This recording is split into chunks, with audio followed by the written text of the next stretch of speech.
Good evening, friends, and welcome to day 141 of A Poem a Day for 2026. Apologies for not posting yesterday. Today's Friday, and I'll be posting twice today for yesterday, Thursday, which is day 141, and today, which is day 142. I'm not working today. It's been a very slow and lazy day with my boyfriend, which has been lovely. I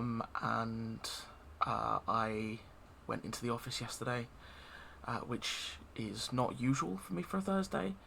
And between getting home from the office, having a shower, and heading out to roller derby, there was just not time. And then we got back from training, and we had some food and watched some things, and I zoned out and just I would not have been good company last night for you all reading poetry, so I didn't push myself to record, but here we are. So we'll get straight into it. I hope you've all had a good day, and let's see what Thursday's instalment had for us. So for the 21st of May we had a piece called Friends by Polly Clark, and our blurb reads as follows. Poems take their source material from many places. Some draw on the poet's own experience, some are about the lives of others, and some focus on previous poems or other works of literature. And in some cases, poems turn to the American sitcom Friends for inspiration. So this is Friends by Polly Clark. It showed how friendship doesn't end, like when Emma and I watched 8 episodes in one go. Though outside my window the climate was changing, and in my experience people found each other quite easy to take or leave. The day after the last episode they ran them all again, protecting me, it seems. I keep just one from 236. It's the one where Ross says, "But this can't be it." And Rachel says, "Then how come it is?" And he sinks to his knees with his arms around her legs, and the camera moves slowly back, and they hold the shot for a long time before the theme tune begins.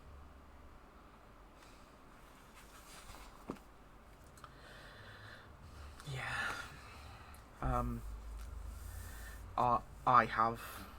I can relate to that. I've watched the series Friends from start to finish at least 5 times. The last time I watched it through, probably about 4 years ago, it had not aged well.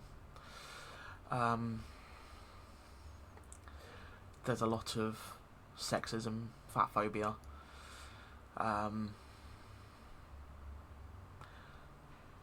There's some super casual transphobia in there. Chandler's dad is a drag queen. It's a difficult one. There's still some incredibly fond moments. And as much as this phrase irks me, it was very of its time. And you couldn't make Friends in the current era because so much of the comedy and the circumstances that come about in the show wouldn't happen now because they'd be able to reach each other for a call or a text, whereas they couldn't do that before because they didn't have mobiles, or they rarely used them because that wasn't the thing then. Silly stuff like that. And I was very moved when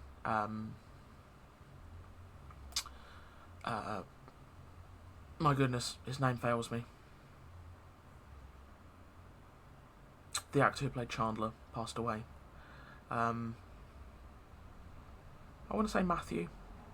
Now I feel awful, but that's my brain being patchy. And I guarantee it's going to come to me as soon as I press stop on the recording. All it's offering me right now is Matthew McConaughey.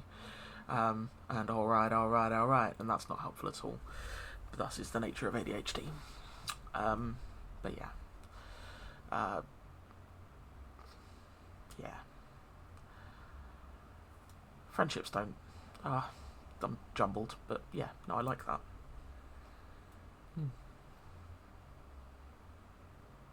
Anyway, on to the next one. Of course, as always, if this is where you choose to pause for today, ideally hope that you have a very good night.